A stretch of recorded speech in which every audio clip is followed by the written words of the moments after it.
I did think that this kid had freakish after the catch ability for his size. Like, you look at 5'10", 190, 440, and you're thinking, okay, there's not going to be much here after the catch. No.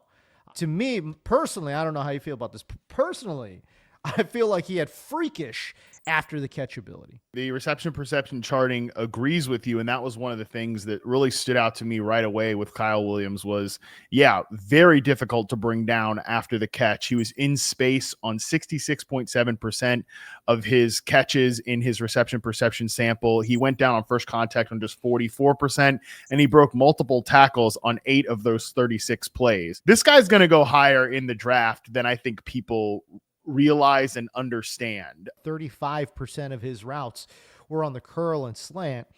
88% success rate on the curl, 87% success rate on the slant. When I watch Kyle Williams, I see a guy that just separates naturally. Against man coverage, 73% success rate against man. That's pretty good. 81.5% success rate versus zone. Again, we'd like that to be slightly higher, but anything above 80% we're working with. You don't have to watch Kyle Williams for very long to realize this dude's got some release packages. I was really impressed with his ability on the line of scrimmage. Again, keep in mind, 5'10", 190. It was hard for DBs to get a hand on this dude. I really liked his release packages at Wazoo. He really got into his routes with a lot of explosion. I think most of it is technique. And you mentioned those like kind of quick hitting routes, slants, curls.